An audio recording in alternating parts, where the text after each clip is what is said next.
ଶେଷ ଓଭରରେ ଜିତାଇଲେ ମହମ୍ମଦ ସିରାଜ ଶେଷ ଓଭରରେ ହ୍ୟାଟ୍ରିକ୍ ଛକା ଲଗାଇ ଶ୍ରୀଲଙ୍କା ବିପକ୍ଷରେ ଭାରତକୁ ଜିତାଇଦେଲେ ମ୍ୟାଚ୍। ୱାର୍ମଅପ୍ ମ୍ୟାଚ୍ ଯେତେବେଳେ ଭାରତକୁ 6ଟା ଓଭରରେ 16 ରନ୍ ଦରକାର ଥିଲା, ଶ୍ରୀଲଙ୍କା ଖେଳାଳି ସିରାଜଙ୍କ ବ୍ୟାଟ୍ ଚେକ୍ କରିବାକୁ ବାଧ୍ୟ ହେଲେ।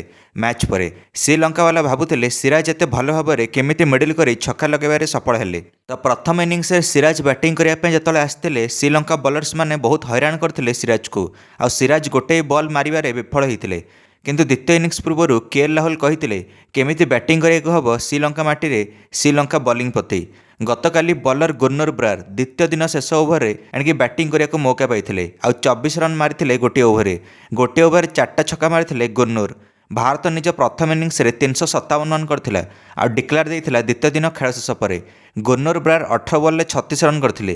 ଦେବଦୂତ ପଡ଼ିକ୍କାଲ ଶତକ ମାରିଥିଲେ ଆଉ 142 ରନ୍ କରି ନଟ୍ଆଉଟ୍ ଯାଇଥିଲେ। ଆଉ ଦ୍ୱିତୀୟ ସର୍ବାଧିକ ରନ୍ କରିଥିଲେ ରବୀନ୍ଦ୍ର ଜାଡେଜା 63 ରନ୍। ଭାରତ ପାଇଁ ପ୍ରଥମ ଇନିଂସରେ ଓପନର ଜୟସ୍ୱାଲ ବିନା ଖାତା ଖୋଲି ଆଉଟ୍ ହୋଇଥିଲେ ଆଉ କେଏଲ୍ ରାହୁଲ 40 ରନ୍ କରିଥିଲେ, ଆଉ ରିଷଭ ପନ୍ତ 2 ରନ୍ କରିଥିଲେ ଆଉ ଧ୍ରୁବ ଜୁରେଲ 1 ରନ୍, ଆଉ ମାନବ ସୁତାର 41 ରନ୍। ପ୍ରଥମ ଇନିଂସରେ ଭାରତ ପାଇଁ ଶ୍ରୀଲଙ୍କାବାଲା ପ୍ରଥମେ ବ୍ୟାଟିଂ କରିଥିଲେ ଅଭ୍ୟାସ ମ୍ୟାଚ୍ରେ, ଆଉ ପ୍ରଥମ ଇନିଂସରେ ପ୍ରଥମେ ବ୍ୟାଟିଂ କରି 363 ରନ୍ କରିଥିଲେ 8 ୱିକେଟ୍ ହରାଇ। ପ୍ରଥମ ଦିନ ଖେଳ ପରେ ଶ୍ରୀଲଙ୍କାଠାରୁ 6 ରନ୍ ପଛରେ ଥିଲା ଭାରତ। ଏଇଟା 3 ଦିନିଆ ୱାର୍ମଅପ୍ ମ୍ୟାଚ୍ ଥିଲା। ଅନ୍ତିମ ଦିନରେ ଅଥବା ତୃତୀୟ ଦିନରେ ପ୍ରଥମ 2 ସେସନରେ ଶ୍ରୀଲଙ୍କାବାଲା ବ୍ୟାଟିଂ କରିଲେ, ଆଉ ଦ୍ୱିତୀୟ ଇନିଂସରେ 200 ରନ୍ କରିଲେ ଆଉ ଡିକ୍ଲାର ଦେଲେ ଶ୍ରୀଲଙ୍କା। ଭାରତ ପାଖରେ କେବଳ ଅନ୍ତିମ ସେସନ୍ ଥିଲା ଟାର୍ଗେଟ୍ ଚେସ୍ କରିବା ପାଇଁ। ଶ୍ରୀଲଙ୍କା ପାଖରେ ଅତିରିକ୍ତ 6 ରନ୍ର ଲିଡ୍ ମିଳିଥିଲା ଦ୍ୱିତୀୟ ଇନିଂସରେ। ଭାରତ ଆଗରେ 207 ରନ୍ର ଟାର୍ଗେଟ୍ ଥିଲା ମାତ୍ର 45 ଓଭରରେ। ଭାରତ କିନ୍ତୁ ଗଲା ଟାର୍ଗେଟ୍ ଚେସ୍ ପାଇଁ। ଆଉ ତୃତୀୟ ଦିନରେ ଅଧିନାୟକ ସୁମନ ଗିଲ୍ ଆସିଥିଲେ ବ୍ୟାଟିଂ ପାଇଁ, ଯିଏକି ପ୍ରଥମ ଇନିଂସରେ ଆସିନଥିଲେ ପଡ଼ିଆକୁ। ସୁମନ ଗିଲ୍ ବର୍ତ୍ତମାନ ଇଞ୍ଜୋର୍ଡ ଅଛନ୍ତି, ଆଙ୍ଗୁଳିରେ ବଲ୍ ବାଜିଛି ପ୍ରାକ୍ଟିସ୍ ବେଳେ, ହେଲେ ମଧ୍ୟ ବ୍ୟାଟିଂ ପାଇଁ ଆସିଲେ ଦ୍ୱିତୀୟ ଇନିଂସରେ। ସୁମନ ଆଉ ୟଶସ୍ୱୀ ଜୟସ୍ୱାଲ ଓପନିଂ କରିଲେ ଭାରତ ପାଇଁ, ଆଉ 100 ରନ୍ର ପାର୍ଟନରସିପ୍ କରିଲେ ପ୍ରଥମ 15 ଓଭରରେ। ଜୟସ୍ୱାଲ 61 ରନ୍ କରିଲେ ଆଉ ସୁମନ ଗିଲ୍ 39 ରନ୍ କରିଥିଲେ ଯେତେବେଳେ ଭାରତ 100 ରନ୍ରେ ପହଞ୍ଚିଥିଲା।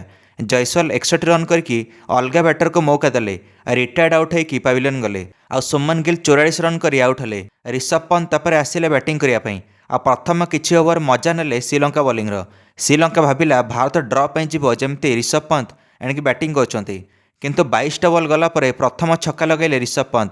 ତା ଦ୍ରୁତ ଗତିରେ ଭାରତ ସ୍କୋରକୁ ଆଗକୁ ନେଲେ ଧ୍ରୁବ ଜୁରେଲ ସହିତ ମିଶିକି ରିଷଭ, ଆଉ ବ୍ୟାକ୍ ଟୁ ବ୍ୟାକ୍ ତାପରେ ଆଉ 2ଟା ଛକା ମଧ୍ୟ ମାରିଲେ ରିଷଭ ପନ୍ତ। ଏଣିକି ରିଷଭ ପନ୍ତ ଆଉ ଧ୍ରୁବ ଜୁରେଲ ଏହି 2 ଜଣ ମିଶିକି 40 ରନ୍ର ପାର୍ଟନରସିପ୍ କରିଲେ। ଧ୍ରୁବ ଜୁରେଲ 17 ରନ୍ କରିକି ଆଉଟ୍ ହେଲେ, ତାପରେ ରିଷଭ ପନ୍ତ ବି 28 ରନ୍ କରିକି ଆଉଟ୍ ହେଇଗଲେ। ରବୀନ୍ଦ୍ର ଜାଡେଜା ଯେ ପ୍ରଥମ ଇନିଂସରେ 63 ରନ୍ କରିଥିଲେ, ସେ ଦ୍ୱିତୀୟ ଇନିଂସରେ ଆସିକି 22 ରନ୍ କଲେ 32 ବଲ୍ରେ, ଆଉ ରିଟାୟାର୍ଡ ଆଉଟ୍ ହୋଇ ପାଭିଲିୟନ୍ ଗଲେ। ଜାଡେଜା ଯେତେବେଳେ ପାଭିଲିୟନ୍ ଗଲେ ଆଉ 31 ରନ୍ ଦରକାର ଥିଲା ଭାରତକୁ 5 ଓଭରରେ, ଲାଗୁଥିଲା ମ୍ୟାଚ୍ଟି ଡ୍ର ହେବ। ଏବେ ସବୁ ବୋଲର୍ସମାନଙ୍କୁ ମୌକା ମିଳିଲା, ଯେମିତିକି ଗୁର୍ନର ବ୍ରାର, ମାନବ ସୁତାର ଏମାନଙ୍କୁ। ଆଗାମୀ 3.5 ଓଭରରେ ମାତ୍ର 8 ରନ୍ ଆସିଲା ଭାରତର। ଦର୍ଶକ ବନ୍ଧୁମାନେ 8 ବଲ୍ରେ 23 ରନ୍ ବାକି ଥିଲା, ଏମିତି ସ୍ଥିତିକୁ ମ୍ୟାଚ୍ ପଇଲା। ଏଇଠି ମହମ୍ମଦ ସିରାଜ ଆସିକି ନିଜର ପ୍ରଥମ ଛକା ମାରିଲେ ମ୍ୟାଚ୍ର, ଆଉ ଶେଷ ଓଭରକୁ ମ୍ୟାଚ୍ଟିକୁ ନେଲେ। ଆଉ ଶେଷ ଓଭରରେ 16 ରନ୍ ଦରକାର ଥିଲା। ଶେଷ ଓଭରରେ ପ୍ରଥମ 3ଟା ବଲ୍ରେ ସିରାଜ ବ୍ୟାକ୍ ଟୁ ବ୍ୟାକ୍ 3ଟା ଛକା ଲଗାଇ ଟାର୍ଗେଟ୍ ଚେସ୍ କରାଇଦେଲେ ଭାରତକୁ। ଦର୍ଶକ ବନ୍ଧୁମାନେ ଭାରତ ଟାର୍ଗେଟ୍ ଚେସ୍ କରି 6 ୱିକେଟ୍ରେ ମ୍ୟାଚ୍ ଜିତିଲା। ଆଉ ଟାର୍ଗେଟ୍ ଚେସ୍ କଲା ପରେ ବି ସମ୍ପୂର୍ଣ୍ଣ 45 ଓଭର ଖେଳିବା ପାଇଁ ଭାରତକୁ ମୌକା ମିଳିଲା, ଆଉ ଭାରତ ସମ୍ପୂର୍ଣ୍ଣ 45 ଓଭରରେ 214 ରନ୍ କରିଲା, ଆଉ 6 ୱିକେଟ୍ ତ ଭାରତ ମ୍ୟାଚ୍ ଜିତିଲା। ମହମ୍ମଦ ସିରାଜ 15 ବଲ୍ରେ 32 ରନ୍ କରି ନଟ୍ଆଉଟ୍ ଗଲେ, ଆଉ କୋଚ୍ ଗମ୍ଭୀର ଓ ଅଧିନାୟକ ସୁମନ ଗିଲ୍ ଖୁସି ହୋଇଗଲେ ସିରାଜଙ୍କ ବ୍ୟାଟିଂ ଦେଖିକି। ୱାର୍ମଅପ୍ ଟେଷ୍ଟ ମ୍ୟାଚ୍ ଜିତିଲା ପରେ ଆଗାମୀ ମିଶନ ହେଉଛି ପ୍ରଥମ ଟେଷ୍ଟ ମ୍ୟାଚ୍ର। ପ୍ରଥମ ଟେଷ୍ଟ ମ୍ୟାଚ୍ ଅଗଷ୍ଟ 15 ତାରିଖରେ ଖେଳାଯିବ ଭାରତ ବନାମ ଶ୍ରୀଲଙ୍କା ମଧ୍ୟରେ, ଯାହାକି ଶ୍ରୀଲଙ୍କାର ଗାଲେରେ ଖେଳାଯିବ। ଅଭ୍ୟାସ ଟେଷ୍ଟରୁ ପୁରା ଭିନ୍ନ ରହିବ ପ୍ରଥମ ଟେଷ୍ଟ ପିଚ୍। ଅଭ୍ୟାସ ଟେଷ୍ଟ ମ୍ୟାଚ୍ରେ ସ୍ପିନିଂ ଟ୍ରାକ୍ ମିଳିଲାନି, ଯେଉଁଥିପାଇଁ ଭାରତ ଖେଳାଳିମାନେ ବହୁତ ନିରାଶ ଥିଲେ, କିନ୍ତୁ ପ୍ରଥମ ଟେଷ୍ଟ ମ୍ୟାଚ୍ରେ ପୁରା ସ୍ପିନିଂ ଟ୍ରାକ୍ ରହିବ। ସବୁଠୁ ବଡ଼ କଥା ହେଉଛି ଏଣିକି ସମ୍ପୂର୍ଣ୍ଣ ଫ୍ରି ରହିବ এই ମ୍ୟାଚ୍ ଦେଖିବା ପାଇଁ। ଏଣିକି ଟିକେଟ୍ ସମ୍ପୂର୍ଣ୍ଣ ଦରକାର ନାହିଁ ଷ୍ଟାଡିୟମରେ, ଏଣ୍ଟ୍ରି ପୁରା ଫ୍ରି କରାଯାଇଛି ଭାରତ ବନାମ ଶ୍ରୀଲଙ୍କା ଟେଷ୍ଟ ସିରିଜ୍ ପାଇଁ। ଖାଲି ପରିଚୟ ପତ୍ର ଦରକାର। କ'ଣ ଲାଗୁଛି କିଏ ଜିତିବାର ସଫଳ ହେବ 2 ମ୍ୟାଚ୍ ବିଶିଷ୍ଟ ଟେଷ୍ଟ ମ୍ୟାଚ୍ ସିରିଜ୍ ଭାରତ ବନାମ ଶ୍ରୀଲଙ୍କା ମଧ୍ୟରେ? କାରଣ ନୂଆ ସମୀକରଣ ପଳାଇ ଆସିଛି WTC ଅଙ୍କ ତାଲିକାରେ।